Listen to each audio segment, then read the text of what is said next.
It's great to have everybody here. My name's Beth Radow. I'm a member of the League of Women Voters of Larchmont and Mamaroneck. And tonight we're going to have an opportunity to hear from experts in our community about the history of structures which make up the fabric of our community.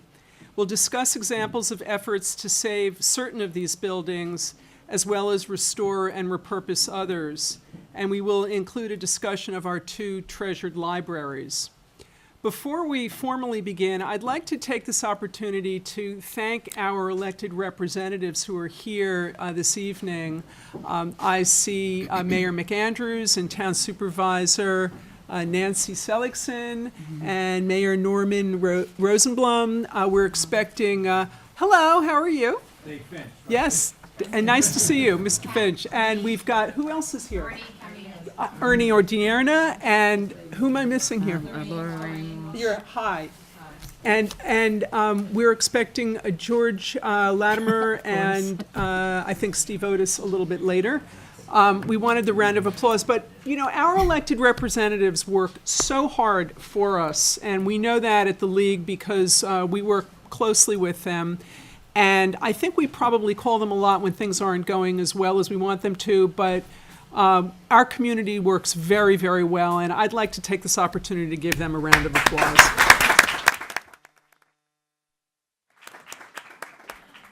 This is an important day in terms of news. We know now that a jury convicted the former head of our state assembly today.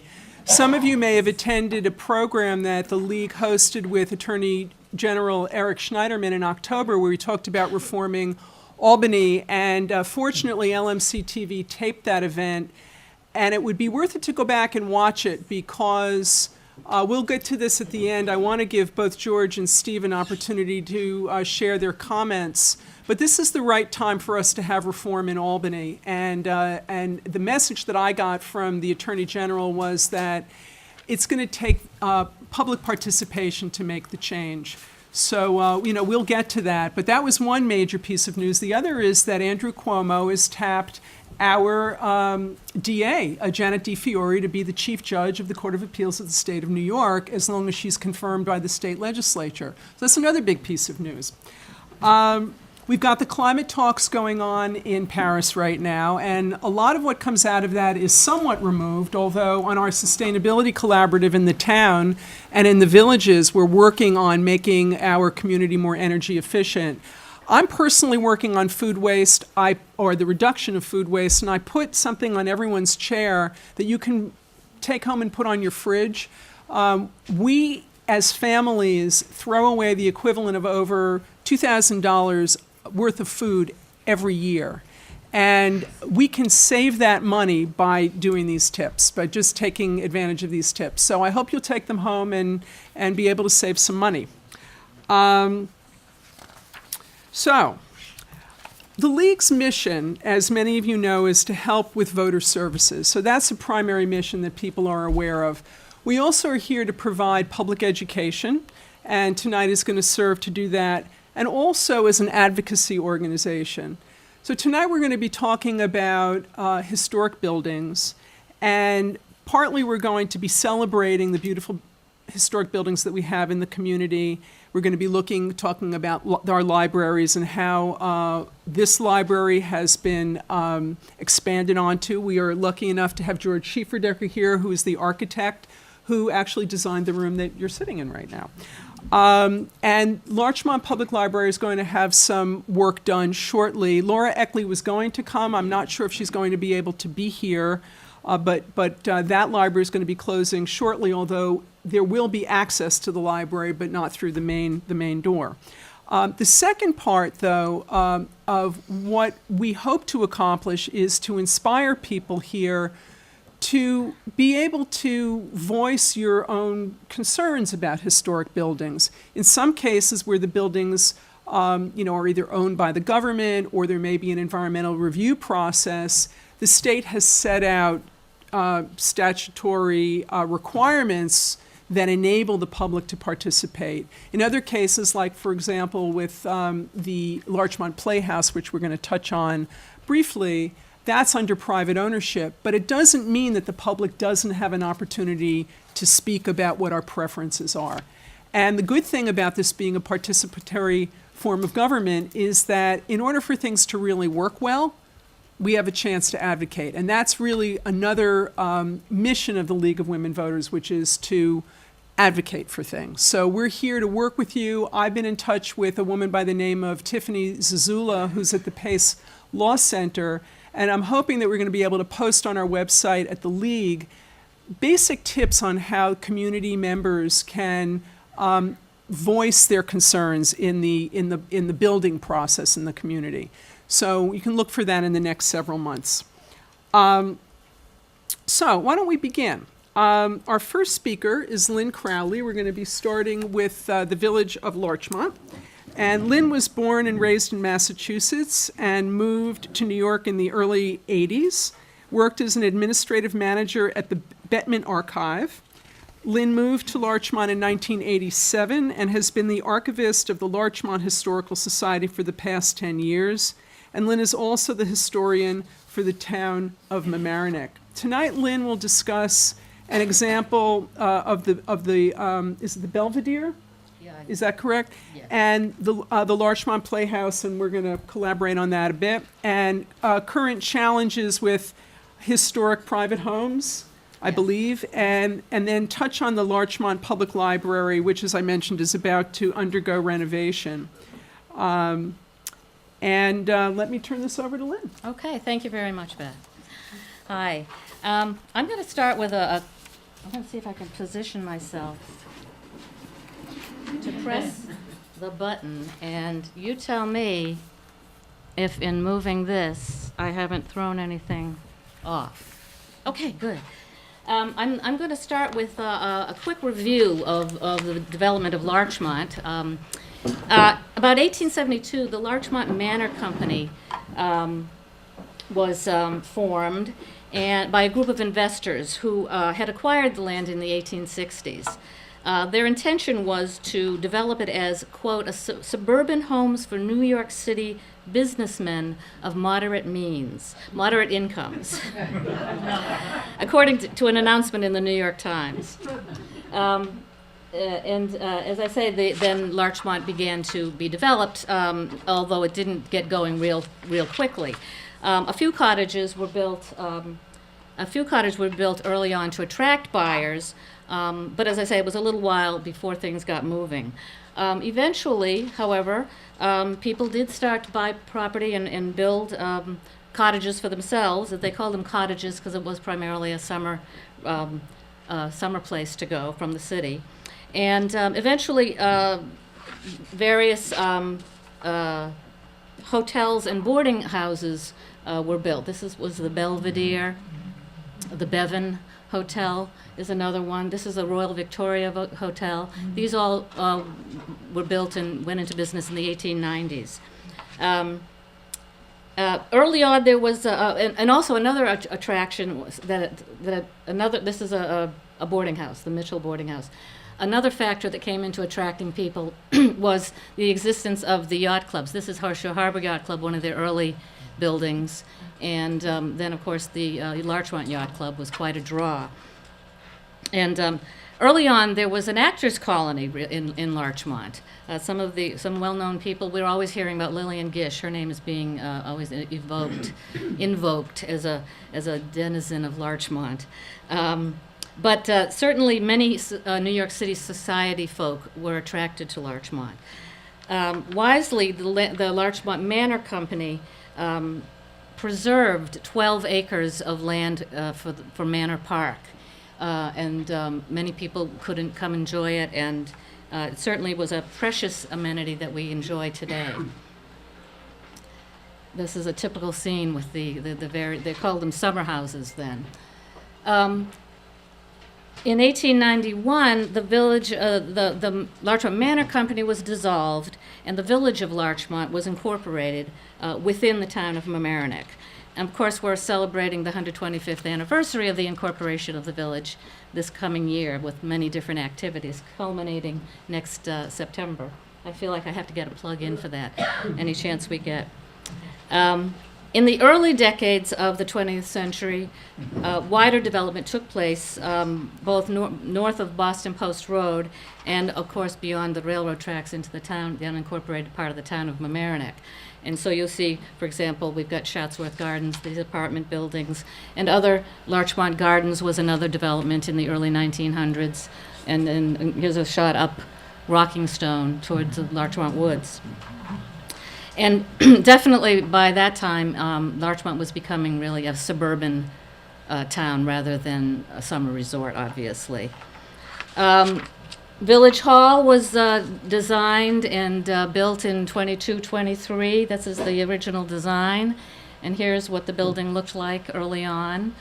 They had a groundbreaking ceremony in 1922, and these are the trustees and mayor of at the time on the board with the breaking ground, literally. And I even have the shovel full of dirt. I found this many years ago in the archive, and I couldn't figure out what it was, and then I finally read the engraving on it, and so I keep it with great pleasure and bring it out whenever I can. Anyway, Edward Albee, another well-known person, a vaudeville impresario, Edward Albee, owned the large corner of property on the corner of Boston Post Road and Larchmont Avenue. And that's where Albee Court, a large apartment building, stands still today. But he donated the site next door to it for the library, which didn't open until 1926. And I have a very nice picture of it. It's beautiful. As Beth said, we thought Laura Eckley might be here to talk about it. Basically, this was the main building, and over the years, obviously, additions were made. The Burchell Children's Room is the most recent, but as Beth also said, it will be closing soon for new renovations. And I would say that Larchmont has done a very good job in preserving a beautiful building that remains very attractive. Albee also had tried for many years to bring a movie theater to Larchmont, but his efforts to persuade village trustees to permit a theater project kept falling through. He just couldn't make it happen. Nevertheless, finally in 1933, permission was given for the construction of the 700-seat Larchmont Playhouse in the new extension of Palmer Avenue. It's hard to think of it as having 700 seats now because they're so small, the three parts of it, especially the two littlest ones. But anyway, it opened up, and its first presentation in 1933 was a movie with Janet Gaynor and the Mickey Mouse cartoon, as you see in this clipping from a Larchmont Times newspaper.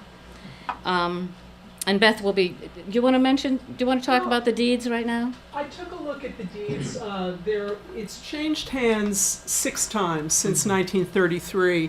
What I found kind of interesting is that the amount of money that was paid for it. Sometimes you can figure it out. We all know the deeds often say $10. By the way, I'm a real estate lawyer, so I'm not sort of flying off here, but I wasn't able to entirely understand how much was paid for this, but I can tell you that the first owners in 1933 were a company called Lock and Kay, which I thought was kind of cute, and they sold it to Palmer Amusement Corporation. So we can tell that at that time they were intending some kind of amusement, and it changed hands again in 1941, and the purchaser gave the seller a $35,000 purchase money mortgage. So I'm not certain whether or not that's what they paid for the building, but that's the financing on that.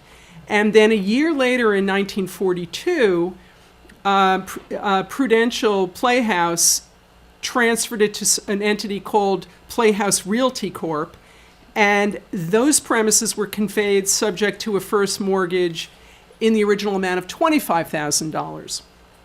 And then in turn, in 1968, Playhouse Realty Corporation, the names changed a little bit, and that wasn't reflected in the deeds, but it was for zero consideration. So now we've got a movie theater at this point, And what's interesting is that they said, we're going to sell you everything. We're going to sell you the furniture. They don't list it. Today, when we transfer property, we itemize things down to the last spoon and napkin. And at that point in time is we're going to give you the projectors and the furniture and whatever. And I guess they thought that people were, quite honest and were going to take whatever was there.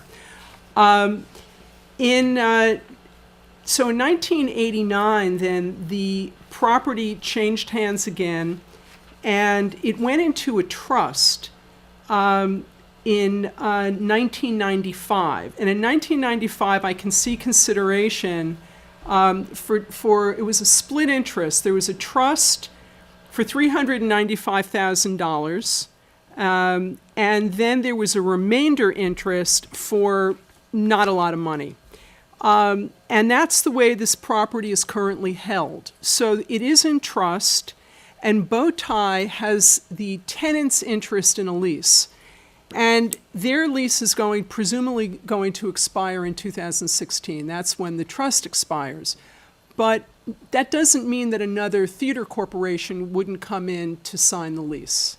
This is a privately owned property, and as private owners, they can, I guess, do what they wish with the property. But the point I wanted to make before about citizen involvement is that if people in the community would hope that we would be able to maintain this as a movie theater, the opportunity to be able to speak would be presumably, before the lease expires, and have conversations. And we've got Ann here, and maybe I don't know whether whether conversations have actually begun. But it's certainly a treasured building, and I'm sure that it's worth considerably more than that today. The one thing I just wanted to mention was kind of interesting is that originally there was a 30-foot right-of-way back in the 30s up until 1989 over to North Avenue and behind the theater. So what Lynn mentioned to me was that perhaps North Avenue ran along the railroad tracks. Essentially, That is what it does? Okay, Yeah. so I guess but people wouldn't be walking across the railroad tracks anymore. No, and it was there were many businesses back there. When were the tracks lumber put in? Oh, the mid-40s, 1840s. In 1800. 1858, okay, but there must have been a right-of-way that's also North Avenue that was adjacent to the tracks. It runs the same way as the. Yeah, I it's see. parallel. I see, Yeah. okay. Anyway, that's what I know. Okay, I've made this very quick and curtailed historical review of Larchmont, but I'd like to say a few words, if I may, to address the question of why historical preservation, which is maybe a fancy way of saying saving old buildings, is important. Maybe everybody here feels that way, I don't know, but I think it's not a bad idea sometimes to think about it out loud a little bit. A little while ago, I had a quick conversation with Nancy Seligson in the parking lot at the town center about the Delancey House. And my response to her question, which was pretty straightforward, whatever it was less than compelling and on the spur of the moment. And unfortunately, that brief conversation essentially was all about dollars. It wasn't, and that's not surprising at all. But later on in thinking about it, and I was trying to marshal a better response to any question that might come my way like that. And I found myself thinking about Cape Cod. Specifically, if any of you are familiar, how familiar you are with Cape Cod, but Route 6A goes sort of across, I want to say like the top along. And it goes, it's a smaller road, and it goes through many lovely towns of Cape Cod that still have many of their older houses from the 17th and 18th centuries. And the 18th and 19th as well. And these towns have a very strong feeling of place, They retain a certain flavor, I would say. In the case of Cape Cod, it's definitely, I would call it a quaintness. We can say certainly that since tourism is the main industry or business of Cape Cod, it's in their best economic interest to preserve that type of attractiveness. But I think we all deserve that, whether it's tourism that brings people here or otherwise. And historical preservation shouldn't be just to increase a dollar value, I don't think. Any discussion about historical preservation, in addition to making reference to saving the cost of demolition, for example, if you're promoting preservation, you're not demolishing something, and maybe you're even able to reuse existing materials, that will come into play. And you also will see reference to phrases such as that it preserves the historic, architectural, and aesthetic character and heritage of a community, and it helps to provide a sense of place and continuity. Or it can add character or charm to a community and emphasize its uniqueness. Old buildings are reminders of a town's culture and complexity. I don't know if these reasons for saving old buildings are too touchy-feely when the hard reality, as we all are learning and have known probably for quite a while, some more than others, is that the hard reality is that when it comes down to municipal laws and planning and zoning, and you're talking about things that people can do, and the hard reality of laws.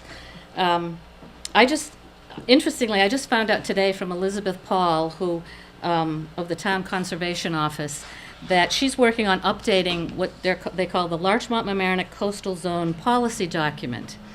And it has a section on it. Let me see if I have it here.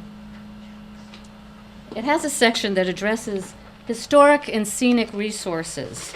And it talks about the town policy having, Nancy's making a face.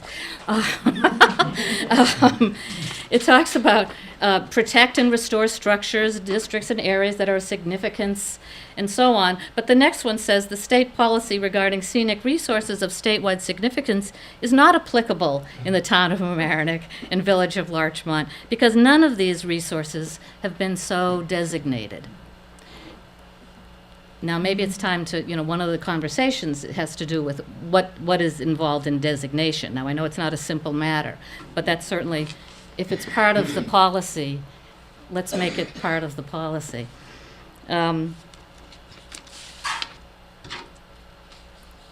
Tonight, I know we're here primarily to talk about saving public buildings, but I have to briefly address also the fact that, frankly, in Larchmont right now, there's a heightened interest and concern about teardowns of houses.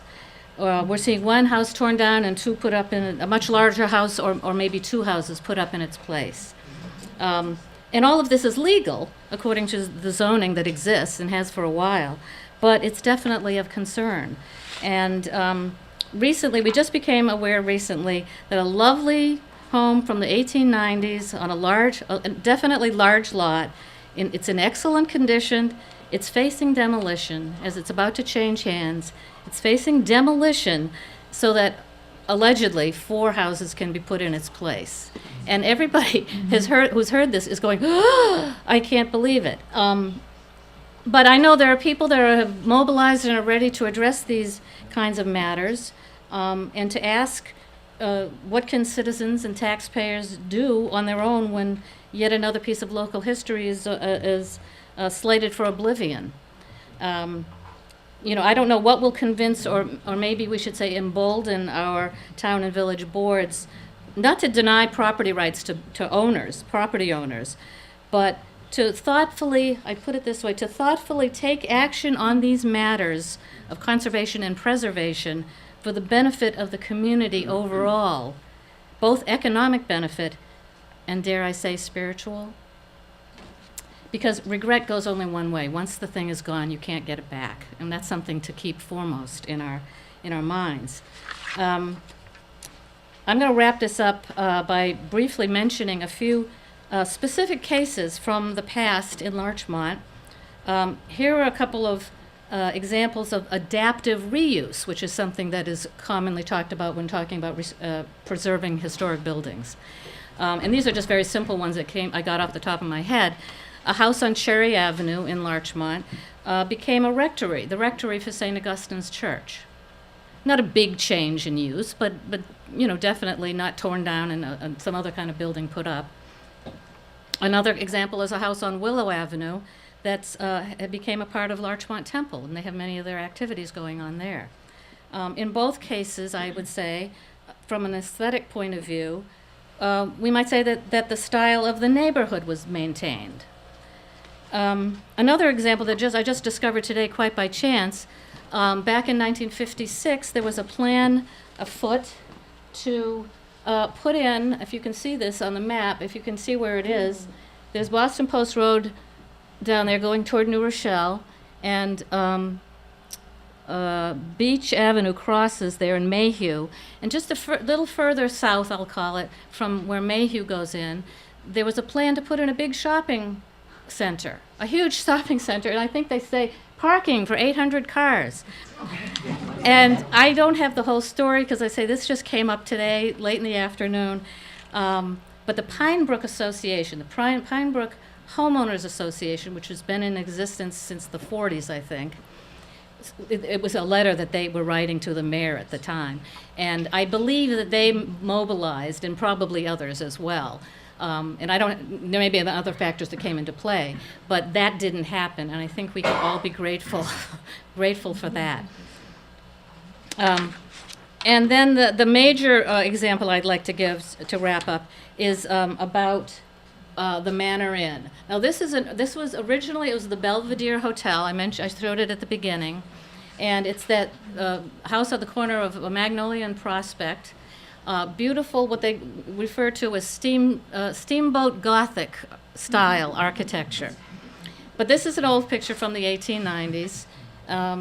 And let's see, here's another angle where you can see it was called the Belvedere because it had those things at the top of the turrets there so you could go and have a good look out, a good view. Anyway, it morphed into the Manor Inn in the earlier decades of the 20th century. And it was a hotel, and people would come and stay. And then by the mid-50s, it had, and later, when the new owners took over, it had become basically a residence for seniors. Not a rest home, but it was a residence. And I think sometimes other rooms were rented out for people coming through or visiting. But in 2000, in about 2000, the owners decided they wanted to sell. And there were many different, there was a big struggle for a few years there. And I don't pretend to have the whole story absolutely straight, but in looking through the files, someone came forward to maybe to operate it as a bed and breakfast. Another plan was to make it into condos. There was a lot of resistance, I think that's fair to say, from neighbors. People in the neighborhood, not necessarily everybody. A lot of discussions and meetings took place. There were also people who wanted to keep it, have it remain as a home for seniors. They discovered they had to have someone running it because there are a lot of regulations now with that kind of, with that kind of thing. And it may well have been other issues because from the start, this was a non-conforming use zoning-wise from way back. The owners were proposing that they would tear it down, and they had a large piece of property there, and maybe build 4 houses. I think the first number was 4. And then there was talk about maybe just doing 3 houses, building 3 houses. But again, there was still a lot of opposition to what was going on. Certainly, other houses in the neighborhood were on much smaller lots, so it wasn't as if that was an outrageous thing to suggest, probably. However, there was a lot of strong feeling about it. So this went on for a few years. Finally, it was resolved when a family that lived a little down the street on Magnolia decided to purchase, and I'm not sure, I'm assuming it was 2 different transactions, to acquire this piece of it, and they demolished some of the back end of it, I'd say, to create a single-family home as it is today, and it's quite lovely. And then the other further piece of the property was sold, and a whole new large house was built on that. I can't speak for everybody, but I would say that I was happy to see that this particular piece of Larchmont history was preserved. and as well as it was. I just took a quick Google Maps screenshot, and you still get that wonderful architecture, the uniqueness of it. And so I think it was a win overall. I don't know if everybody was thrilled with it, but I think at this point, these years later, most people would look at that and say, well, that's pretty good. I'm glad we did that. So the struggle isn't necessarily easy, but I think we would like to say that it's worth it. Thank you.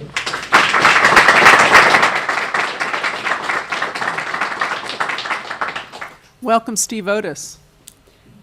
So I think, George, I think you're up. Okay. I'm going to say a few words about George. George Schieferdecker was a former resident of Mamaroneck for quite a while. He's a founding partner of BKSK Architects, a 50-person firm in New York City that is known for its thoughtful and beautiful works of architecture in the New York region and beyond. And with the firm's other 5 partners, George collaborates with clients and stakeholders to build consensus and craft multifaceted architectural solutions, often with a distinctive balance of contemporary expression and contextual relevance.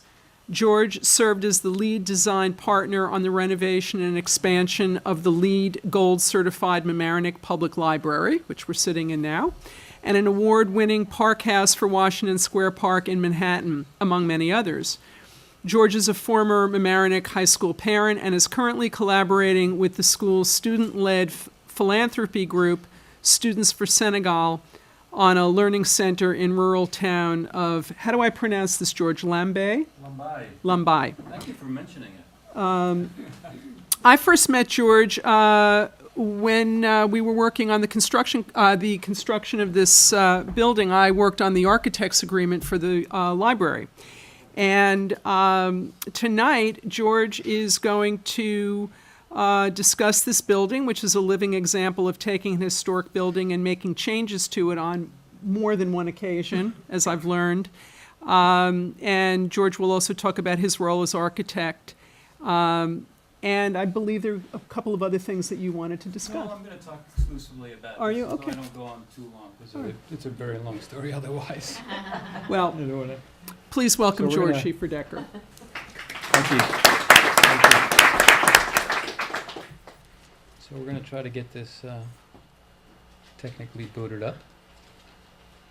I was saying earlier that I'm really glad that I can be in this room. I don't get the opportunity to be in my own spaces a whole lot, and that everybody can hear properly. It's designed to be acoustically work as a lecture room, and it seems to be doing that, so that's great to see. I'll just say a few things about our firm. We're in New York City. We're at BKSK Architects, and as Beth mentioned, I used to live just down the road here until a couple of months ago, in a house that was an older house and that we added on to, I think, in a very nice fashion. And our work as a firm has a lot to do with buildings in the city. And as you know, in New York City, there's a very robust landmarks ordinance in place. And that works really in 2 ways. A building can be a designated landmark, which means that it itself is of importance, and it must be preserved. And any work done to it has to be very carefully considered, and not a lot of renovation or addition can be done to it. And the other part of the ordinance is much broader. It says that certain areas are of historic importance, and the buildings in those areas need to be carefully considered for their contribution to that historic character. And they can be called either contributing or non-contributing. If they're non-contributing, you can tear it down, but then you have to build something that has some resonance and some compatibility with everything around it. And if the building that you're working on is contributing, higher standards of care and preservation apply. Which one of these is yours? Let's see. Do you think it's this one? I'm not sure. Confused.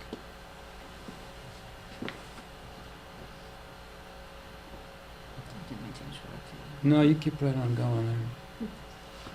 That look like you? Is it on, is it? No, it doesn't really. Is it on a desktop maybe? Well, I don't think so. This isn't you? I don't think so. It just should say. What should it say? I don't recognize any of those Is it- titles. How big is the sign? Is the, Yeah. Let's try this. or is this, Let's try this. or is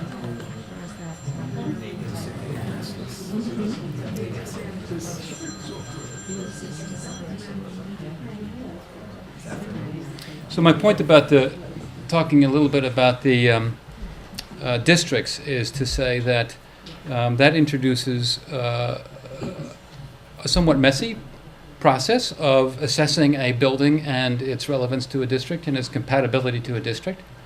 And the same thing can happen with the building itself, where the building may in fact have a number of iterations within it that are all historical because they are about transformations that happened over time.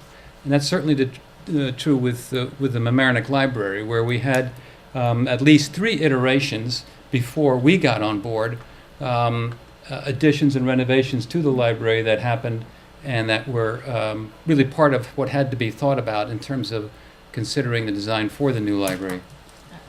I don't know what this is. Are we having trouble? Well, I don't know, I'm not sure what. Should I try to plug it into mine? Yeah. Okay. We're going to switch over technically here.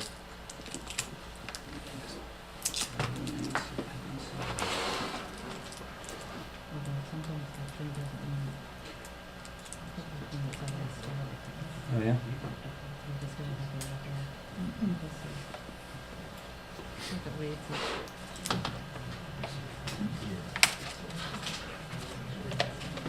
So, shall we just try to...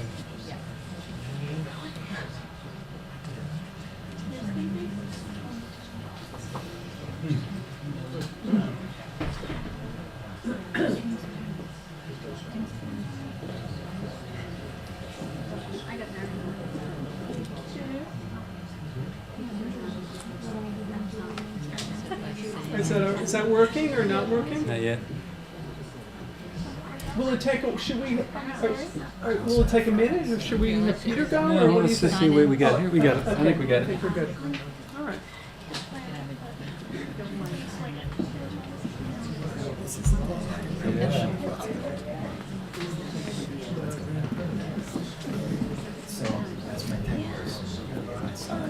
Yeah, that should, that one is. Welcome, Senator Latimer.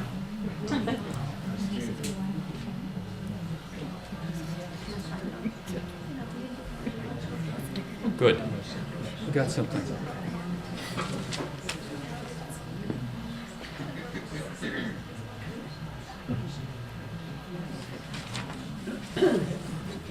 So my point was that sometimes in individual buildings,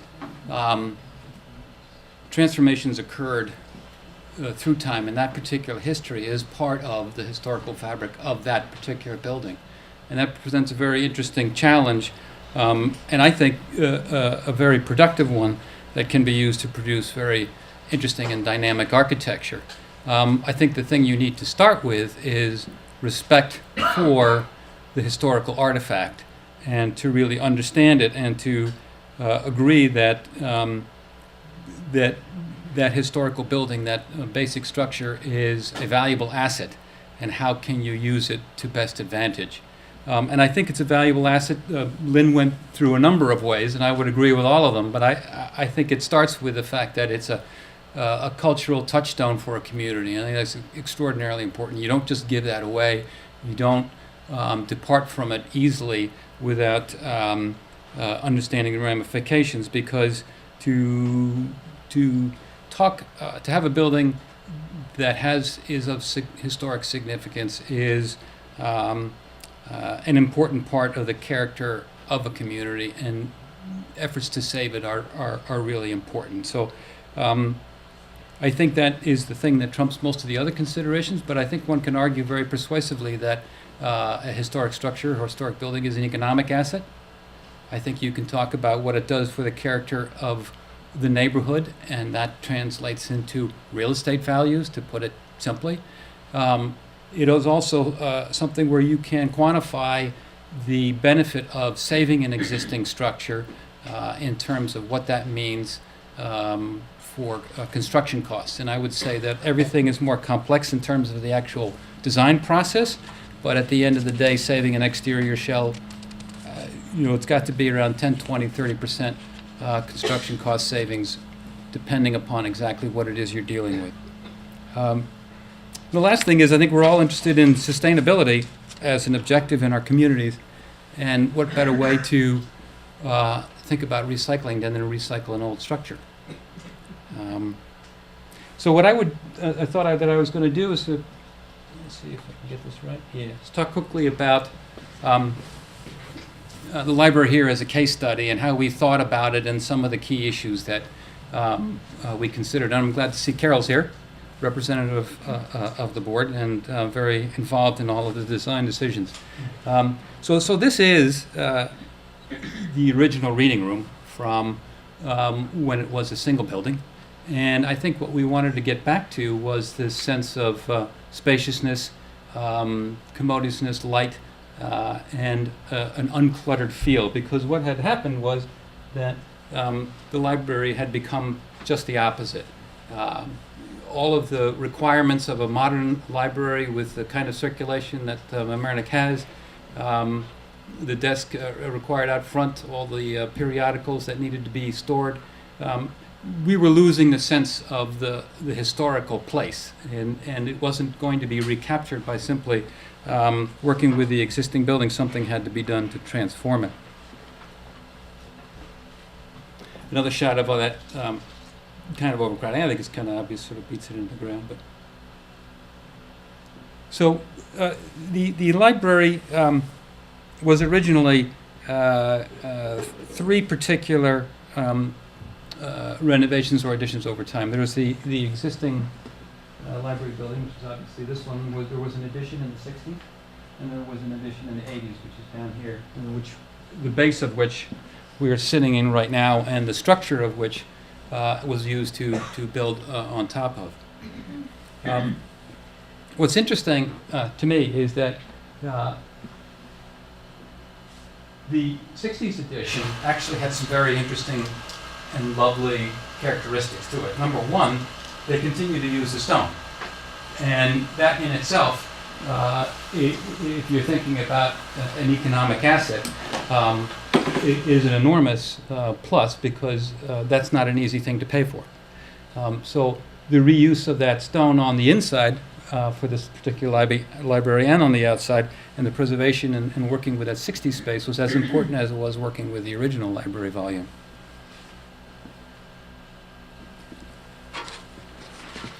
So what I wanted to talk about quickly were three exterior issues. One was entrance to the library, one was massing, and one was materials.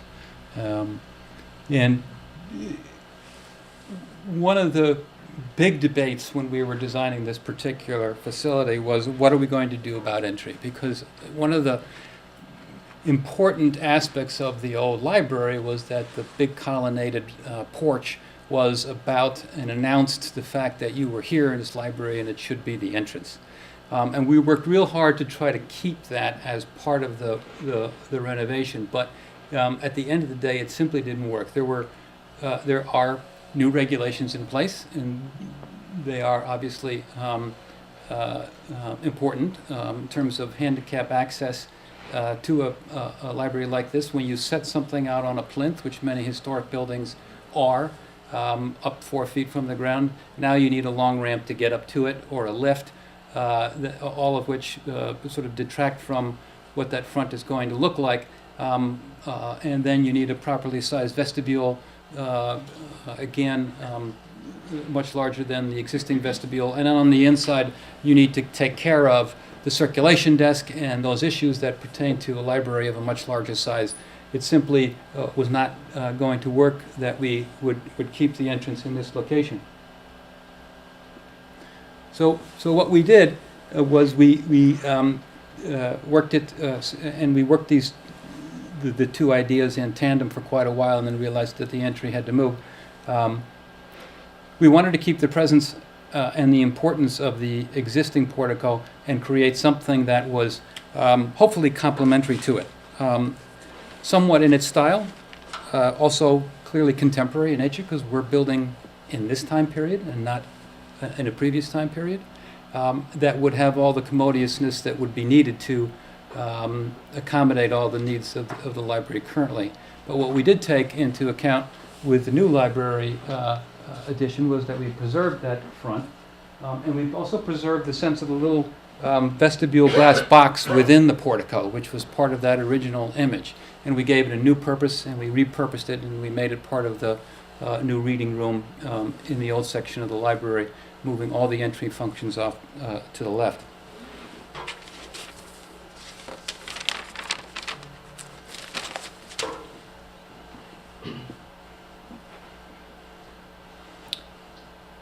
The two sort of colonnades playing off of each other. I like to think of the kids area up top as one glass box that's up high, and the little sunroom off of the reading room as a glass box that's down low, both sort of working within that colonnaded portico in different ways. One a very contemporary expression, one a more traditional one.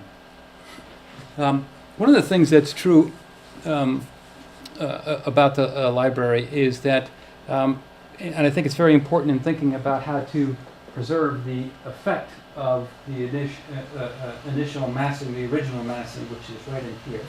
Right? This is Prospect Avenue, this is Library Lane, this is the old front, that's the new entrance.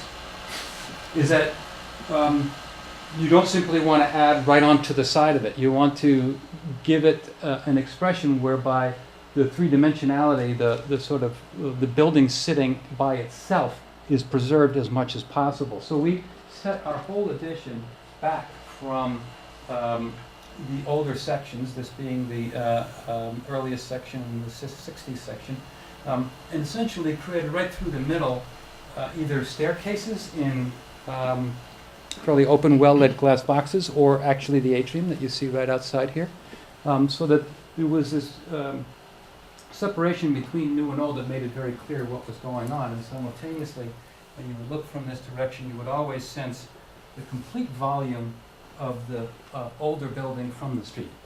What was interesting is the 60s edition, which is here, did the same thing, right? It set itself back. It had to because of the street, but it could have gone like that. They set themselves back in order to leave this corner open and visible from Library Lane, so that again, the older library and its presence would remain as powerful and as strong as possible.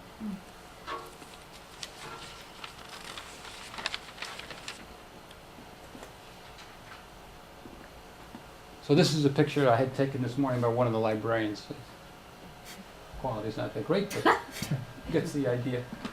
Again, trying to make very clear that the volume of the original building was important to the public view from the street of the library, and that anything that happened in here was set back deeply and gave that view precedence. Here again, from down low, you see how the library turns the corner, and the old reading room is very clearly visible in nighttime as this kind of lantern of the old space in behind. So materials, I mentioned the use of stone already. The fact that the original library and the 60s edition on Library Lane side had stone facades was enormously powerful. Nowadays it's very costly. So all we needed to do was sort of carry a bit of that stone around, wrap our new addition with it to give a very clear linkage between the new and the old, and to use the more robust, valuable materials of the old to kind of bring the two together and give the new addition some character. And we brought that in on the inside. So I talked about how the new and the old are separated on the inside with the atrium that as you walk right out here, you can see all the way up. This is the older 60s section now with its stonework intact and its presence on the inside, which adds automatically a certain character and interest to that space that doesn't then need to be done in another way. Saves money. And I think it works to bring character into the new design as well. So the last thing I wanted to talk about was on the interior. There are two, or there were and still are, two important spaces on the inside that have a real grandeur and spaciousness because of their double height quality. And one is in the 60s section, which is a more contemporary rendering, a sort of early modern rendering of what double height space might want to be in a library.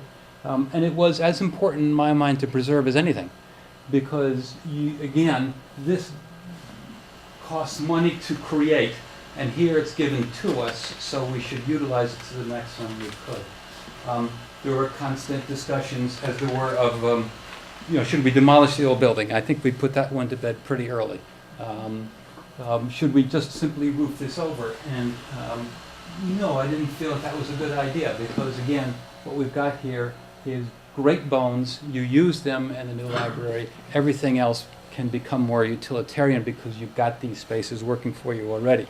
And that is just one balcony away from the new reading room, which hopefully captures the feeling of that very original slide and restores it to a feeling of spaciousness and unclutteredness and light-filled now, quiet space that is the kind of culmination of library spaces within the library currently.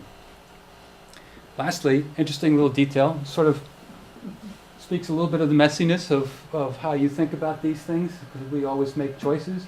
The mural was not part of the original library, historically not accurate, but something that I think everybody grew to love, obviously, and very important to preserve. So we took it down, we restored it, and we put it back up. And I think the skirmishes on Heathcote Hill that we took part on to persuade everybody about the design, hopefully bore fruit. That's it. Thank you so much.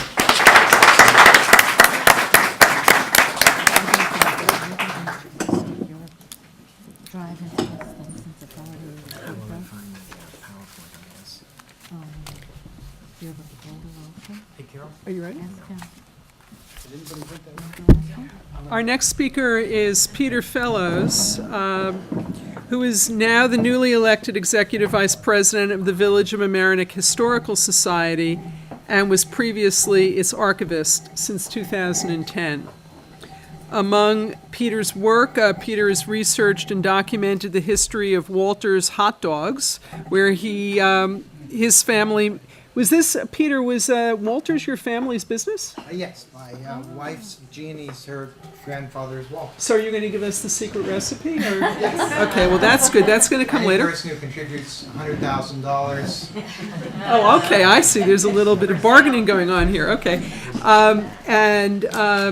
he did the work to place Walters on the Register of Historic Places, managed the Mamaroneck History Facebook page since 2011, researched and hosted the unveiling of the historic Washington Face Rock in the spring of 2012, acted as the docent for the one-room Mamaroneck Schoolhouse, and as a contributor to the Historical Society newsletter and website, and has spoken about the Playhouse in the spring of 2014, that's the Village of Mamaroneck Playhouse, and has given talks at this library on such subjects as Smugglers, Scoundrels, and Land Swindlers, a story from the beginning of Mamaroneck, and Patrons, Loyalists, and Anarchy, a tale of Mamaroneck during the Revolution.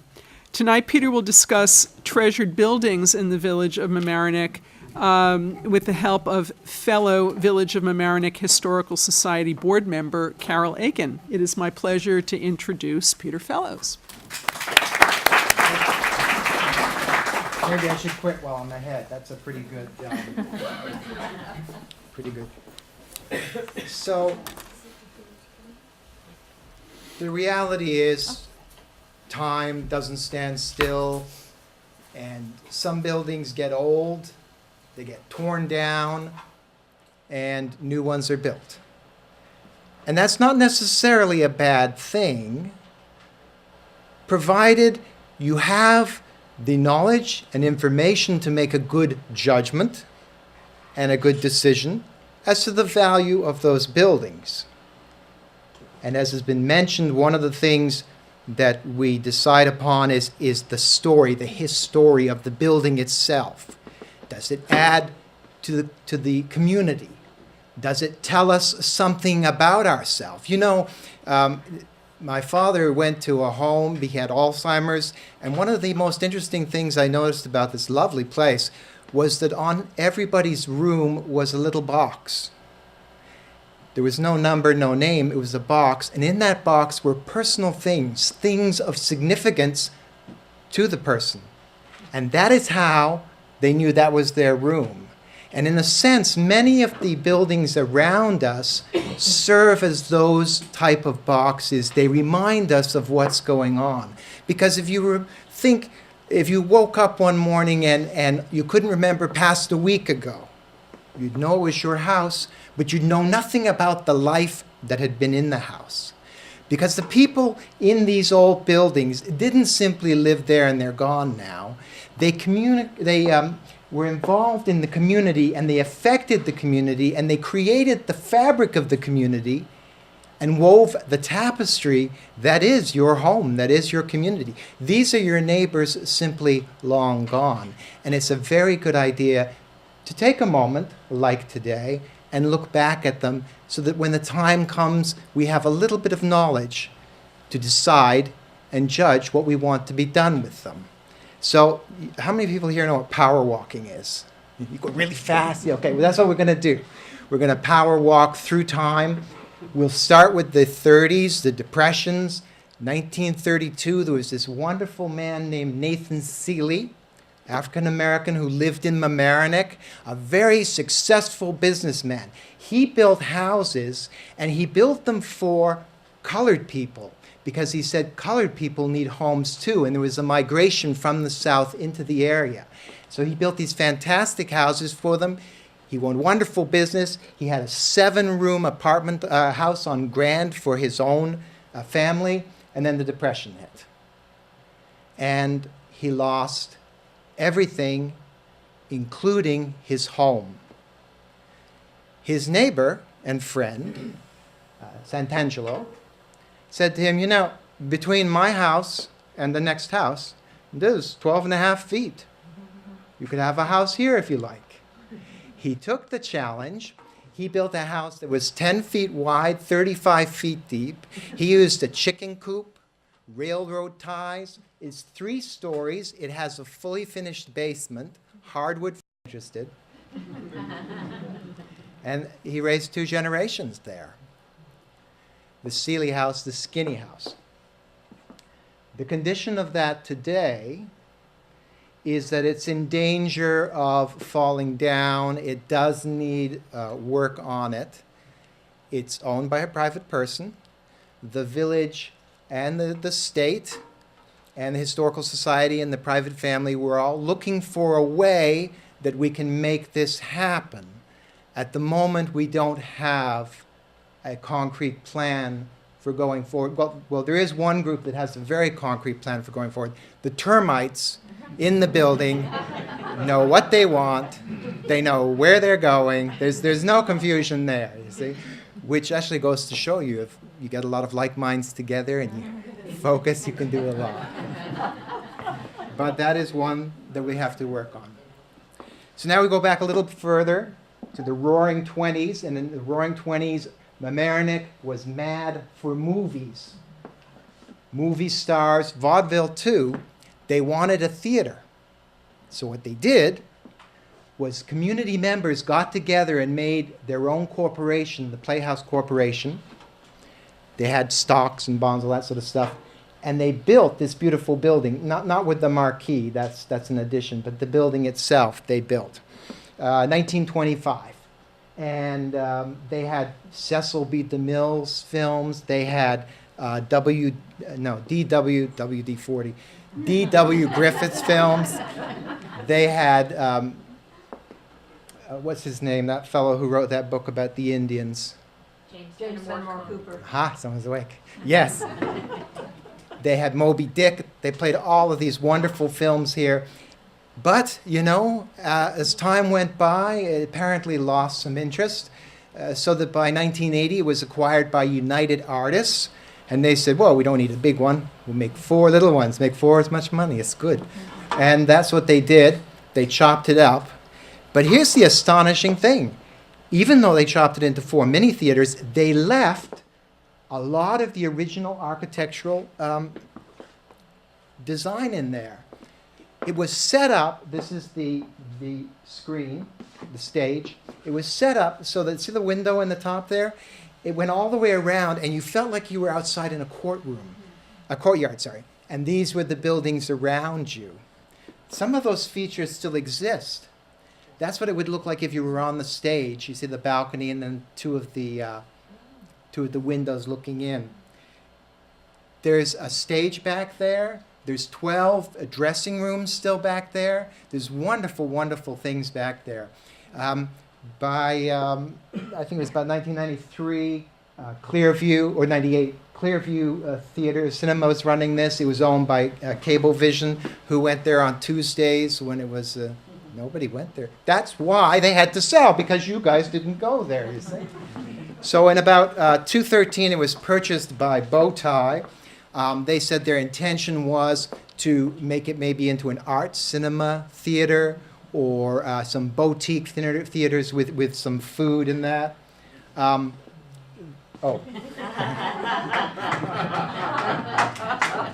Yeah, next spring they closed it. Their plan was to build condos there, and this, to Beth's point about citizen advocacy, it belongs to them. It's their building. But there was such a backlash from the community that at the moment, nothing is happening. They're not going forward. They're not going backwards. So for now, this building is not an immediate danger. Go back a little bit further to the turn of the century. In 1900, Mamaroneck Hook and Ladder Company, they had their fire engine over at the town hall because they had no place for it. And every fire engine needs a home. We all know this, right? So the community members, the volunteer firemen themselves, got together, raised money, and in 1902 they started working on this building, and they finished it 2 months later, or half of it. They just did the bottom half there. In 1916 they added the top half. This served until 2009, when Hook and Ladder moved out into a lovely new building on Palmer Avenue. It's empty, and the question is what to do with it. And there's a few suggestions. One of the things, I know that there's a fair number of volunteer firemen who would like to see it turned into some sort of museum that really showcases the history of Mamaroneck's bravest. And Gene Warrington, who owns Walter's Hot Dog Stand, in '65, when they got rid of their 1927 Hook and Ladder truck, he took it. He bought it. Has anyone seen that truck behind Walter's, right? And yeah, well, he has agreed, if that should be the way it goes, that he would restore the truck and place it in there. So that's one possibility. Another possibility is simply sell it to a private interest and say, don't change the front, leave that the same, repurpose the inside. The advantage of that is they pay taxes. Another possibility is, I believe, LMC-TV is considering a move in there. It's a community type of television place. You'd be right on the avenue. You'd be open to the community. So that's another possibility. But I don't think that's in any danger or immediate danger. Now we go back to 1888, when they built on the left this lovely train station. Now you know the train station. Look where it is, though. It's right beside the tracks. In the 20s, they decided to increase the number of tracks. So they simply tipped the train station up and down the hill, and there you see, it's below the hill. Wasn't a big problem at all. I think they used a large carpet. You've all done it, right? Just pull underneath there. The thing is that by the 70s, nobody was really using, MTA didn't need this. And so initially they tried to lease it. And 3 decades, apparently they're not very good at leasing. 3 decades passed, they were not able to lease it. So about 2007, they said maybe we can sell it, as we mentioned with the firehouse. And they did sell it to John and Chris Verney, who had a vision. And their vision restored this, and it's repurposed restaurant and offices and preserved for Mamaroneck's future. I'll show you a picture of the inside from when it was first built. It's absolutely gorgeous in there, and it contributes tremendously to the community. Anybody recognize that? Yeah, right? We're going back now to 1816. We'd had 2 schools in Mamaroneck, one in 1733 in Orienta, and that was the school that Robert Rogers came rushing into, and he sent the kids home for the day, and then he put everybody on, all the British guys on top of Heathcote Hill, and they got attacked. You know, they were sleeping, you know, right? They were in for the night. Those damned American Continentals came sneaking by, woke them all up, people running around in their underwear. It was a terrible sight. That's the building. And then the second one was 1802, and it's on Weaver Street, and it's actually a house now. It's a lovely, lovely thing to hold on to it, even if it's repurposed. This one was built at the corner of, well, you know where Smashburger is? Yeah, that's where it was, yes. And I think the students would have said they would have preferred a restaurant selling hamburgers to a school. It was a 1-room school. We don't have any photos of it at that time. It did up to grades 8. And by 1855, it was too small. And they decided to tear it down and build a new one. But somebody purchased it, put it on an auction cart, and pulled it over to Waverly Street, 229 Waverly. And they put it into, made a 4-bedroom or 4-room little house out of it. It was rather small. It continued that way until about 93, when the descendants of the original purchasers said, you know, not much call for a 4-room house. We want to sell it. Gloria Pritz, who was the village historian at the time, heard about this, approached them. They said they were quite willing to donate it to the village. Susie Oppenheimer helped out, and it was a $30,000 grant. They didn't have any oxen. They used a truck, and they moved it to here, and that's what it looks like.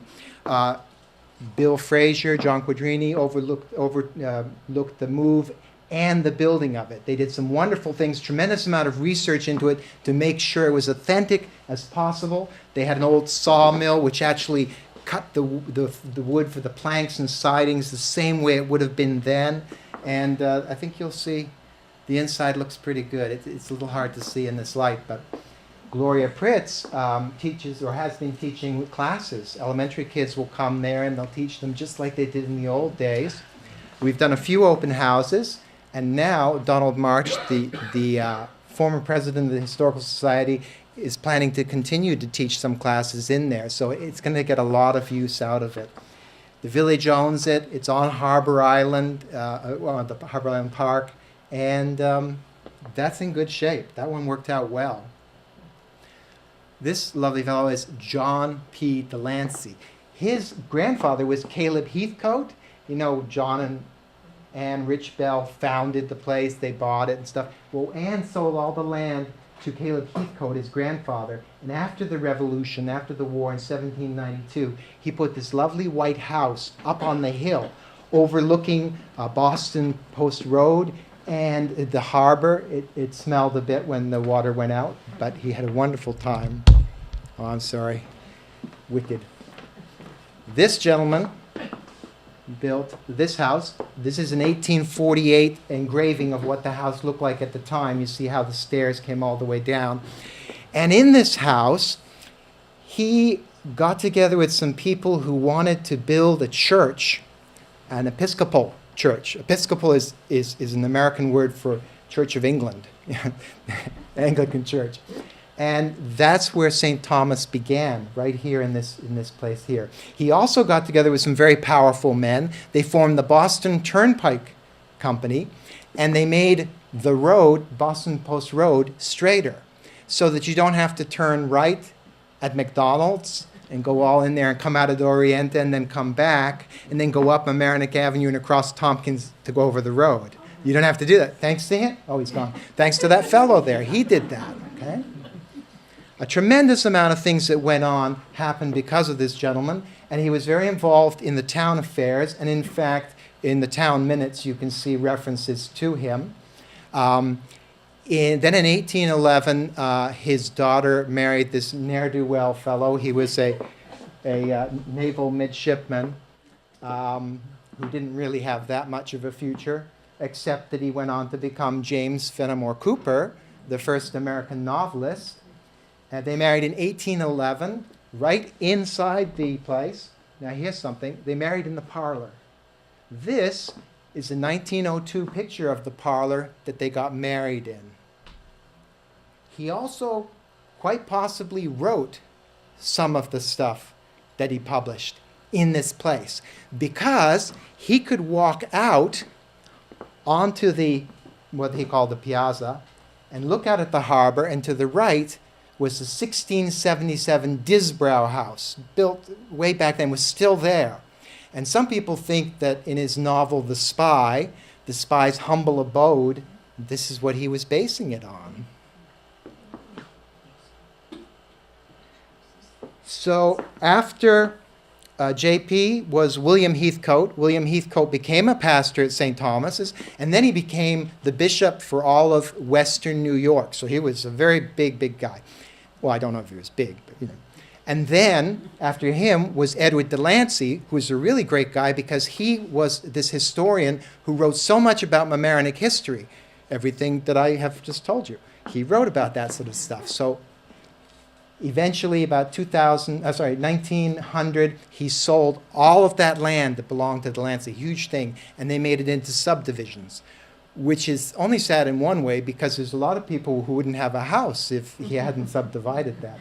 And this is the picture of Delancey House, 1902, just before they were scheduled to demolish it, and the front plaza. And this is the facing the other side, looking out. Does this look like a person to anyone? Right? It's just a shadow, but it looks like a guy's looking up or something saying, okay, I'm going to take that apart. Instead, however, a private citizen decided to repurpose it. So he took the house, I'm not sure if they used oxen and cart again, down the hill, and they put it at the corner of Fenimore and Post Road, and he made it into an inn, the Fenimore Inn. Fixed it up a little bit. You see this thing here, keep that in mind because that's going to show up later. Over the years, it's been 100 and some years, 110 years on top of the hill and over 110 years at the bottom of the hill. In about 1914, this one, you see how they took a corner off of the thing and they made the little carport so people could get their gasoline.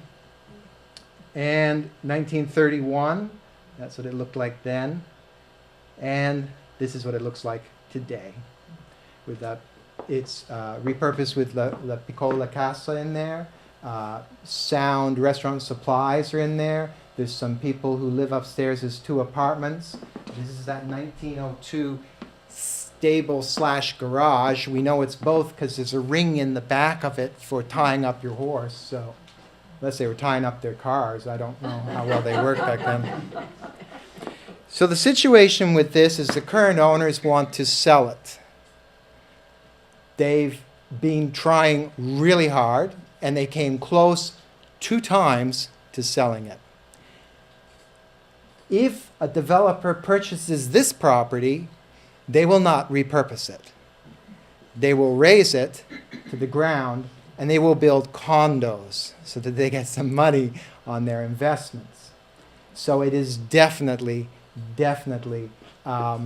in a red category at this time. And I think that I'll end this with one more place going back to 1792, going back to 1760s. which could serve as a lesson. How many people here know about Salem witchcraft trials, or you've heard about the Salem witchcraft trials? Well, one of the judges was Bartholomew Gedney. And his nephew, who lived in Salem, was a shipwright. And about 1690, about that area, he moved to Mamaroneck. And his son, James, in 1760, bought a lot of land in Rye Neck. And he divided it up into 4 strips for farms. And he had 4 sons. And he gave 1 strip each year to each of the sons. The youngest was Jonathan, who had the property just past Barry on Post Road. And Jonathan built himself, well, he didn't build that, did he? He built himself a house. It's changed in the outside because as people live in it, the natural effect of living is to change things to suit your purposes. But this is the place. Jonathan died during the Revolution. Don't feel too sad. It was a long time ago, but he died during it.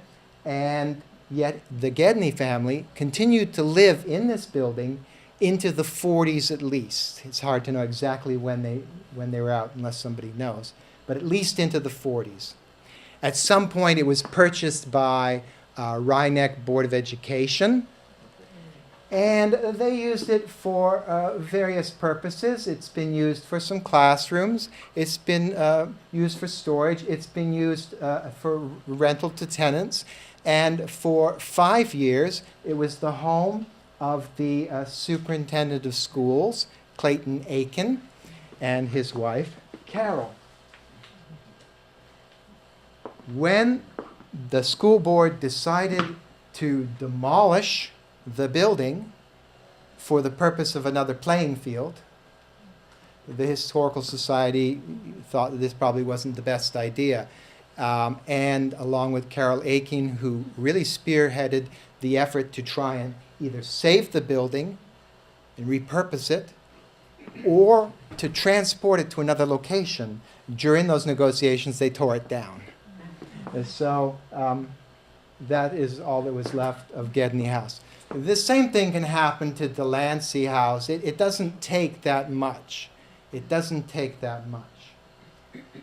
Delancey House is is one of the oldest houses in Mamaroneck, one of the oldest buildings in the village of Mamaroneck, and probably one of the historically most significant buildings in Mamaroneck. We're fortunate to have here tonight Carol Aiken, who lived in the Gedney House, who worked on saving the Gedney House, who's been the chairperson for the last 3 years of the Committee to Save Delancey Cooper House, and who is the president-elect of the Historical Society. I'd like to ask you to help me welcome her up here to talk about her vision.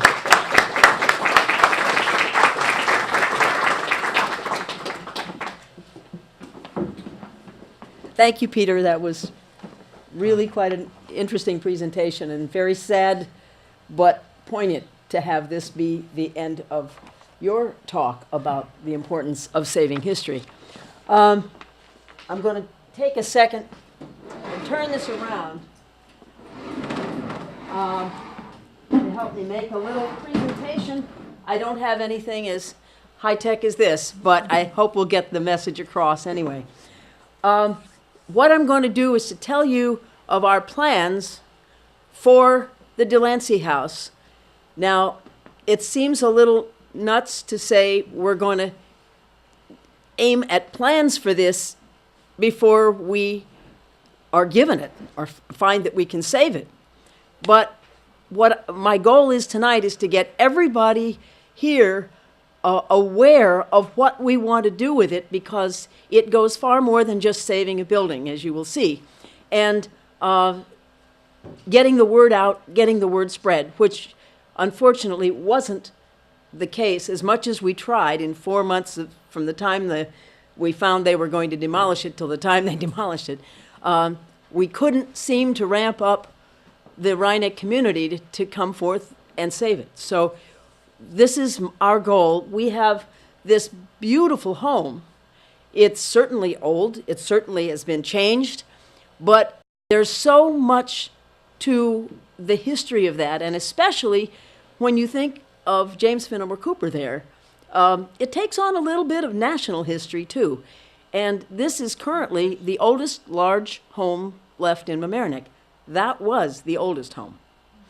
And so we really, really want to protect it. And every single member of the Historical Society and of my committee that I'd started called Friends of the Delancey House are really committed to trying to get this word out, the importance of saving the house. Now, the big challenge is, this is what the owners want for it. They want $2.5 million.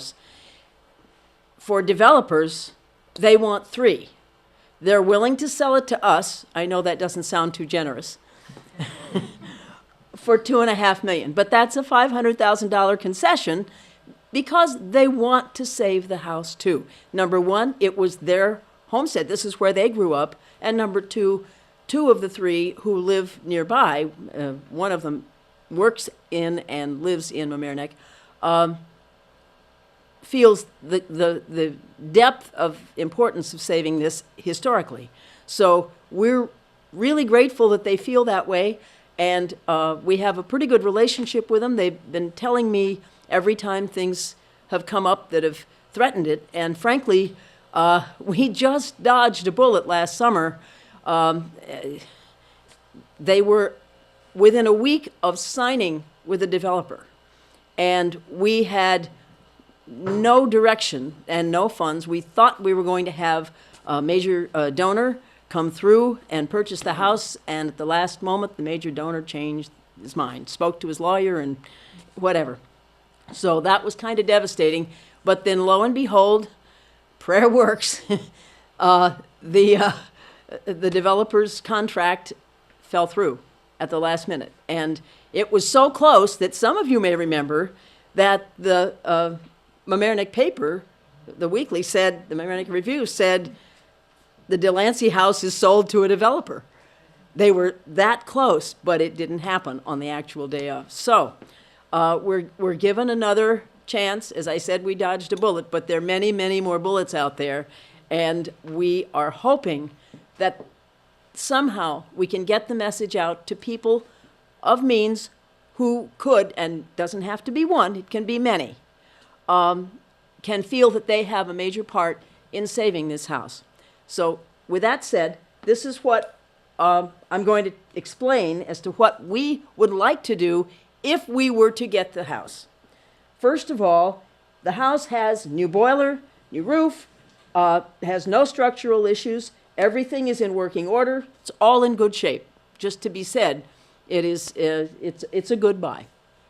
Now, what they want to do is to sell 2 parcels of land.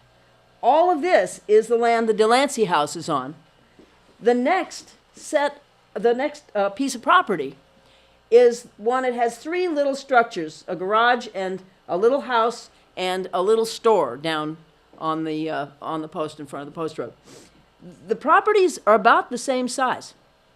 And interestingly enough, if they both have the same depth, and they both go up to the back line, the side line of St. John's Lutheran Church.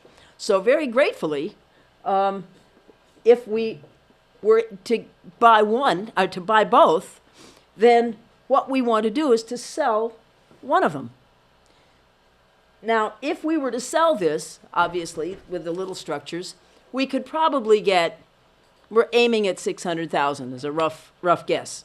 This is what is worth most because of the size of the structure and of the garage, which you saw and which Peter pointed out was in the back.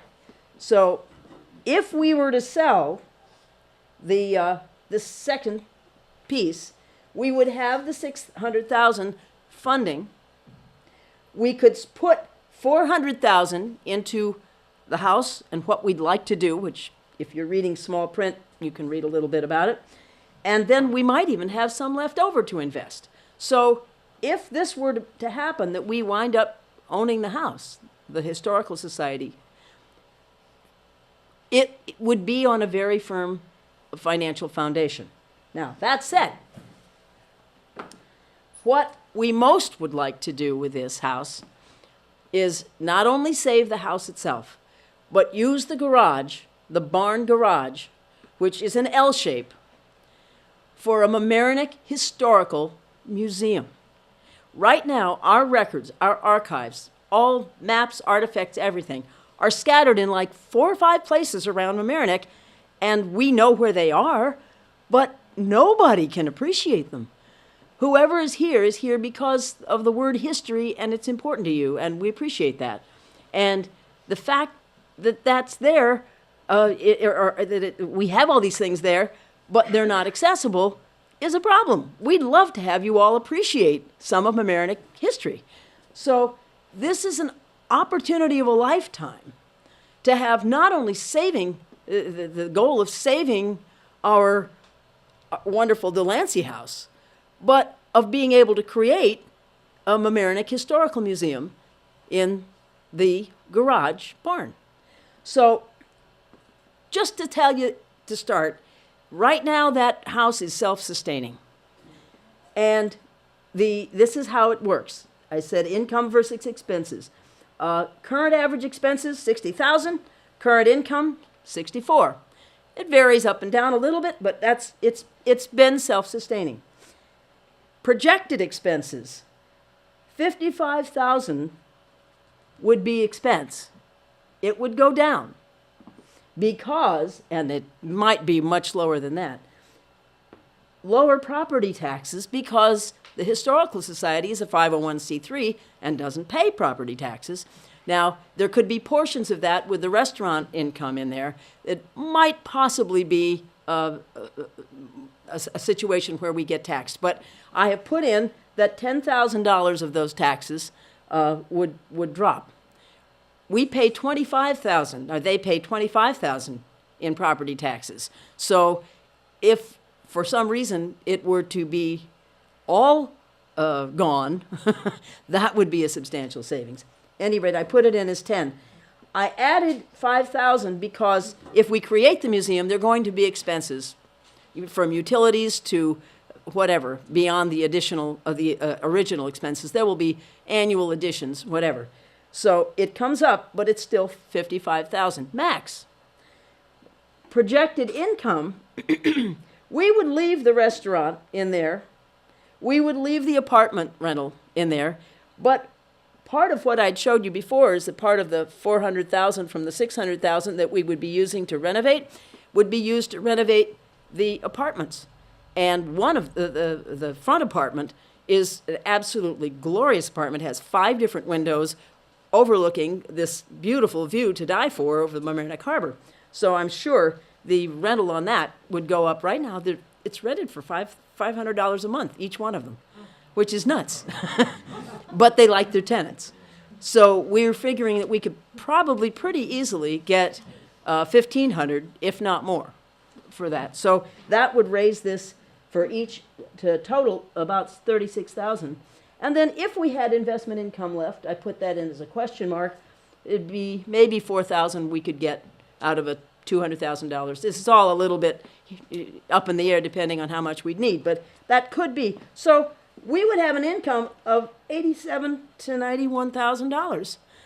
Now, the only thing I didn't add in here is that we would probably have to pay $7,000 or $8,000 to for a part-time manager to take care of the house and look after it and be, collecting whatever the rent and dealing with it so that the Historical Society wouldn't take on that whole burden. But other than that, there's a tremendous profit that we would be making every year. So it would continue to be self-sustaining. Now, this is, you'll have to forgive me, again, I'm not a, at this point didn't have time for any technological things, but this is a very, very rough view of what the Mamaroneck Historical Museum might look like if it were to be set up. And up behind it is a hill, and that could be possibly made into parking. It could be, other things could be dealt with, could be something else. Additions on if we needed it. So all told, this is what we're hoping for, and we'd like every bit of help we can get from any one of you to just get the word out. I have brought some packets with me that kind of explain what I've just explained a little more in detail. And we also have some applications for the Historical Society for anybody who'd love to join, because we'd love to have you. We have a lot of new members. We have a real sense of dynamism and encouragement in handling all those places that Peter had spoken of. And we're really ready to turn a corner and have some successes. So thank you for listening. Make an observation listening to this. Thank you very much, Carol. I don't know how many people here are familiar with the Jacob Burns Film Center in Pleasantville. I did the legal work on that some years ago. Steve Apcon was someone who worked on Wall Street and retired at a young age, and noticed an opportunity in Pleasantville and repurposed an older building into it's now a state-of-the-art movie theater. Pleasantville was not thriving the way downtown Mamaroneck is, but it truly it's on the main street there on one end. It truly transformed that community when they turned it into a theater. Some years later, he purchased a residence. I did the legal work on that on the other side of this street, and I don't remember the name of the street, where they are teaching film to students from all over the county. I think that George made a remark before about the economics and what will bring people to a community, and it struck me as we were talking about what we're going to do with different buildings that it's not only strictly about the dollars. That is, when people are coming to a community, and certainly parents, when they want to move to our community, are very concerned about, what are we going to be able to teach their children? And when I think about what Jacob Burns Film Center did to Pleasantville, whatever we do with our buildings, for example, with the firehouse, if we do end up putting LMC in there, it's not only in terms of looking at the strict dollars, but it's also how are we attracting people to a community? And there is a value added. I know that over the years, because I followed it, it literally has transformed that community. Now we have, Mamaroneck Avenue, which is thriving with restaurants. We don't have an active movie theater, but we have the potential. We've got the Emmeline here, but to do something that is so much more than the dollars there. And I just make that as an observation, that as we're looking at, what are the current dollars, whatever we do with the Delancey Cooper House, what have you, it's what are we looking at as a community as a whole? How does it attract people here? And what does that do overall to our property values and the real estate taxes that people are going to pay? I wanted to give George and Steve an opportunity, if they wish, and again, I'm leaving this open to you, to make any remarks, whether about this presentation or also about the verdict today about Sheldon Silver, because it's remarkable news, and if you want to pass, that's fine, and we can go take have something to eat. But if there is anything you wanted to say, I wanted to give you an opportunity to do so.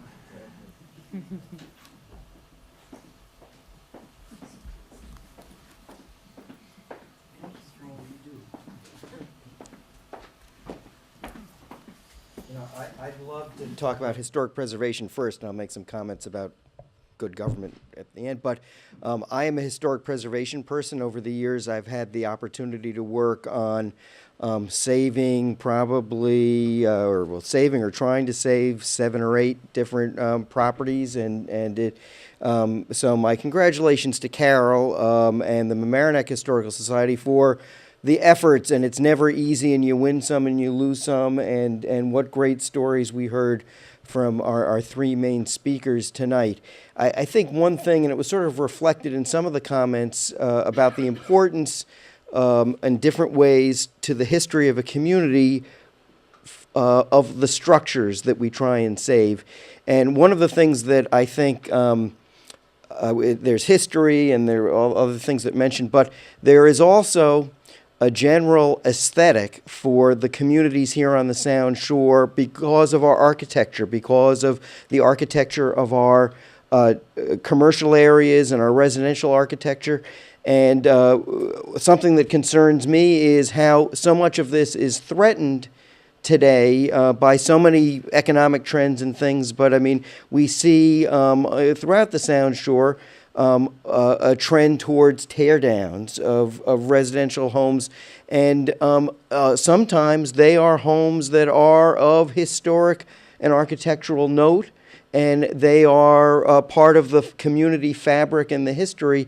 And so I think that what we all can do together in supporting the Mamaroneck Historical Society and supporting other historic preservation efforts, it really is a large part of who we are as a community to save these structures. John Verney is here, and what a great thing that he has done with the railroad building. And I have affection for old train station structures, and so that is just a gem. And so thank you, John, for what you have done for that. But I just want to compliment our speakers and everyone here who cares about this. I certainly am eager to be helpful, as always, in any way I can. And some of the buildings, some when I was mayor of Rye, but also I've helped in up in Ossining, where we tried to save some buildings. There is a historic campgrounds, like an old Methodist campgrounds in Ossining, and an effort to save some of the common buildings on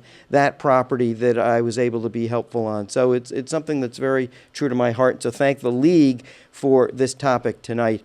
I would just add just about good government and you know, I'm depressed, as all of you, and upset when I see stories of corruption. And all I can tell you is that for me, I started my life in public service 35 years ago and sort of chose a path to devote in the different things that I've been able to do over the years.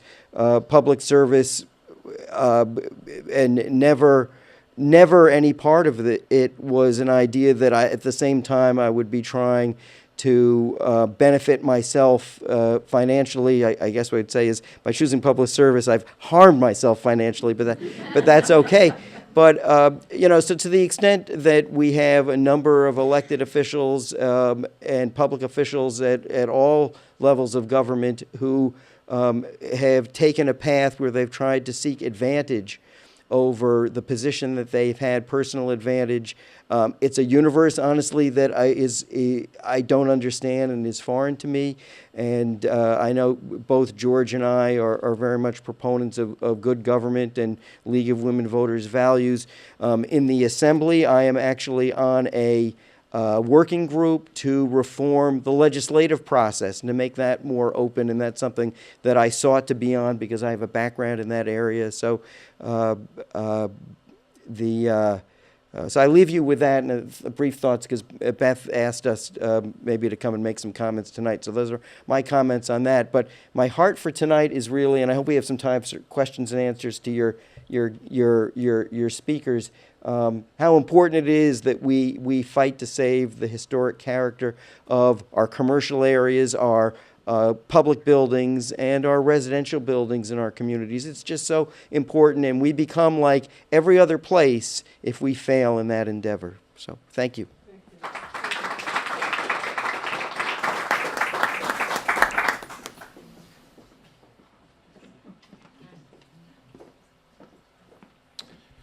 Well, like Steve, I began my governmental career not in Albany, but in local government. And as I see Mayor Ann McAndrews and Trustee Lorraine Walsh, I see Councilman Ernie Odierner. I know that previously Nancy Seligson was here, David Finch is here from the Village Board. I may be missing other people as I look through the room quickly. But in every one of those cases, and in my first beginnings of my involvement in public office as a councilman in Rye City, we looked at this issue of preservation as being a critical issue because it was the character of these communities and why people are attracted to move to Larchmont, to move to Mamaroneck, to move to Rye, to Armonk, to Bronxville, a lot of communities that I now represent in the state Senate, is at risk when we deal with, realistically, Steve pointed it out, I think we all understand it, there's an economic benefit to the land that we have in this area. We live right outside of New York City. It's a convenient commute. These are safe streets. These are terrific schools, and people want to be here, and the people who want to be here have resources, and we can travel to other parts of the state where they would die to have the market dynamics that we have in Mamaroneck and Larchmont and Rye and Armonk and Bronxville and Rybrook and so forth. So we have a difficult balance because there is an economic value in and a demand to be in these communities, which means, look at a perfectly fine house and tear it down and build the house of your dreams because you can, because you have the resources to do it. This is, America. This is still a land where you have the right, if you have the resources and you follow the rules, to do these things. But I cut my teeth on the preservation of the J property. And that was a massive challenge. It's not the only one that existed. Moving that one-room schoolhouse to Harbor Island was pretty massive and successful in its own right. But we faced a developer who, lived in this community, and developer was prepared to put 29 houses on that site. And it took work by the city council. It took the county legislature to get involved. It took big money from the county, big money from the state. Susie Oppenheimer and Steve was working with her in those days, and Ron Tochi were critical in terms of getting state money. I was in the county legislature. My predecessor, Diane Keene. That battle is lost on a lot of people who haven't been around for a long time. So when I look at the building down the street, the Delancey House, and I think of the battle going on right now in White Plains, which you may or may not be aware of, but they've created a landmarks committee that's trying very hard to preserve some White Plains places. And in New Rochelle, the battle goes on similarly to try to preserve these things. In every one of these situations, where we've been successful is where we have rallied beyond government community support. And where that community support was manifest in dollars and cents. I saw what went into the J property saving of it. And it involved public money, but it also involved significant people with significant private resources that at the right time were there to be able to say, yes, this is how we view this site. And that is not easy to replicate. Carol has said as much. And, if any of us, were in that situation, we would also still be making rational decisions on how to spend our money. Those who have wealth did not get it by accident, and they worked hard to get it. And they, as much as the heart cries out to you, you'd also have to work with the head. So I think the sense that I have of this is that a meeting like this, which goes through some of these different projects, you see in this building what is possible using professional design and architectural skills and sets. All of that is possible if we can put together the political will, and the political will includes government and private sector and individual citizens. And obviously that's the challenge, not just at Delancey House, but in every other one of these properties we see, because the pressure in this area is going to be on every single place, every single street corner. Not every house has historic value, but we certainly see it in Rye. If you go down Forest Avenue, which is right near where both Steve and I live, the nickname for it is Tear Down Turnpike, because you cannot find a house standing now that was standing in its current status as of 1980. And that is the pressure we face and where we have to go forward. As far as what's happened in Albany, I get the rep of going to every single meeting that ever is anywhere in these communities, for better or for worse, as it is 9:25 and I'm talking at one of these very meetings. But the bottom line is that I see democracy more at play in the Larchmont Village Board, the Mamaroneck Town Council, the Mamaroneck Village Board. I see democracy in the Larchmont Traffic Commission, and earlier tonight in the Mamaroneck Village Tree Committee, and in at VFW when the Kemper Memorial Preservation Fund meets, and in every one of those meetings, that's just a couple. I could go on and on. If anybody follows me on Twitter, you can see it for yourself. But the bottom line is that what Steve pointed out, and I know what Lorraine and Ann experience, what Ernie experiences, and Nancy and David, and those who are not in this room tonight, but are at other meetings elsewhere, is that the real example of government and how it should be is what you have right now locally. We fight in the village of Mamaroneck. We fight, Lord knows we fight, and we have difficult elections. But there is still a sense that it's government by the people of this community. And if we vote one way this year and a different way next year, that's the will of the people. And that's what you feel that we don't have in Albany and what we don't have in Washington, D.C., that somehow external sources, people or interests with lots of money govern our elections. And it's not untrue. John's run for the same position that I hold now. It's an ungodly amount of money that you wind up spending at these higher levels. And someone loves you, John, I love you, here's $50, you know? I really love you, here's $100 to run for the state senate. That's not how Albany works. That's how the village works, but that's not how Albany works. And we're seeing the fruit of that poison tree right now. Because Shelley Silver and soon to be Dean Skelos, if I read it properly, one Republican, one Democrat, no party's got clean hands. No house has got clean hands. It's coming out of a poison tree that has developed because we've let money and not sincere desire to serve make the difference. So I can tell you now, in my comments, I serve with a lot of people. I've served in both houses up there with a lot of people who have the same sentimentality that the people I've mentioned already in local government. But what you're seeing now is that there is a significant portion of what happens in Albany, and I can only project in Washington, which isn't driven by those motivations. How's it going to change? Well, we can pass this law, we can pass that law, but the hearts of the individuals are based on whether or not they think the people in their portions of this state, not just in Mamaroneck, but in the Bronx and in the Adirondacks, if they're prepared to hold their officials accountable. I'm sure we know, any of us in elective office, we know our people are holding us accountable. Every meeting we go to, when we go to the dry cleaners, we're held accountable. But I have to tell you, I think there are people who function in this state and in this nation who don't feel the same level of accountability. And it's going to take citizens to say, you know what, you might be in the party I'm in, but I don't like what you're doing. I'm not voting for you, and I'm not voting for your party, because our standard is higher than just you and I are in the same club. And I hope this horror that we're going through is going to get us there. So those are my comments. Thank you for letting me share them. We would normally take questions. I don't want people to leave. We've baked cookies and we've got lots of great food, and I'll be very sad if you don't eat it. Is there anybody that's got a question? Otherwise, we can break, please, before you go and have a chance to visit with one another. Do you have a question? So heartened to be here amongst. Would you mind coming up to the microphone? I was asked by LMC to have our speakers speak into the microphone, please. I'm so heartened to be here with people in the room who want to preserve the community that we live in. I moved here 31 years ago. I had 3 days to find a house. I was coming down from Toronto. I said, why would anyone else live anywhere else after agents took us all over? Larchmont, Mamaroneck is the place for me. And now, like all of you, we're seeing the destruction of these great homes, these great buildings, and somehow we have to put a stop to it. And I don't know how we do that.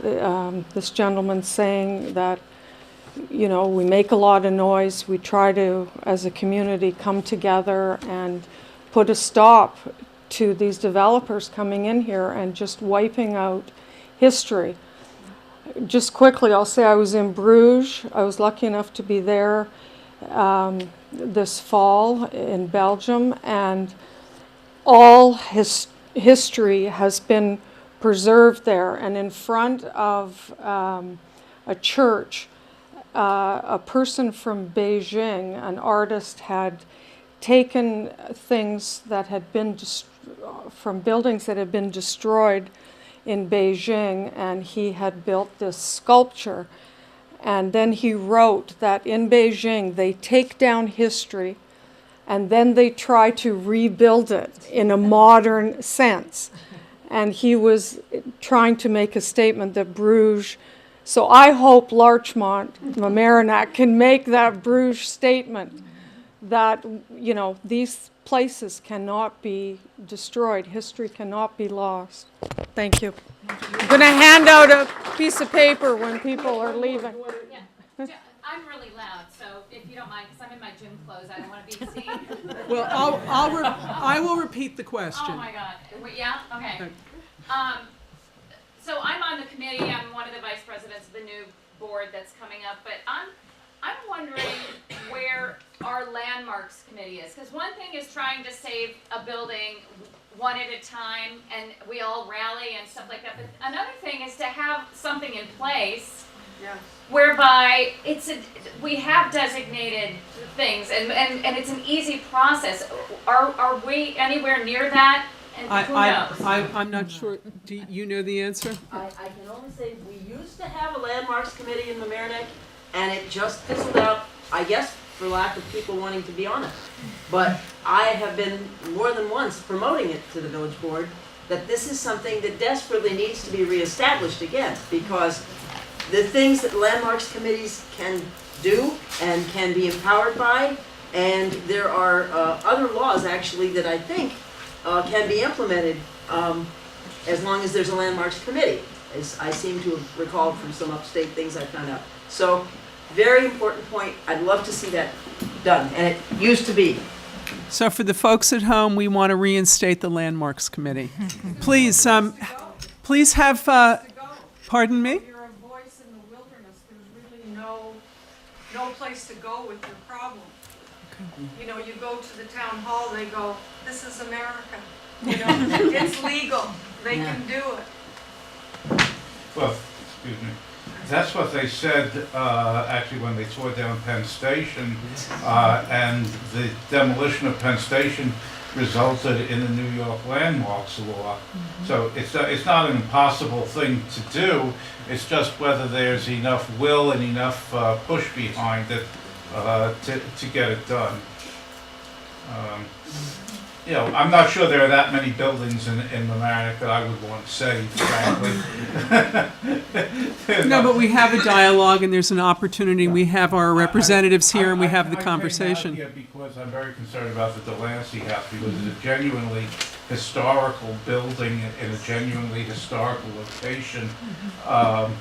And even though I find James Fenimore Cooper's writing to be tedious and boring, and the kind of thing you force high school students to read over their objections, nevertheless, he is important to American literature. What went on in that house is important to American literature, and it's certainly, you know, it's the kind of thing that really is worth saving.